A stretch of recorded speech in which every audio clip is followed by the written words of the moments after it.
Alright, we are on the passenger side. Now this inner piece here, I'm going to have to remake this later. These inner sections I'm going to have to fabricate all myself. The outer sections I can get. The front ones, the Fairlanes for the back, I had to use Fairlane ones for the back, so I'm going to have to modify those. Got this corner and all sorts of stuff he's got going on here.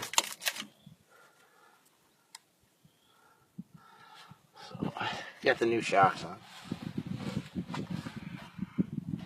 I mean, like a lot of the lip I got to do on this. This one, the support should be coming out a little more, which it's gone. That one's rotted off too. So on the floor brace, got to fix all that. And there's a lot of stuff.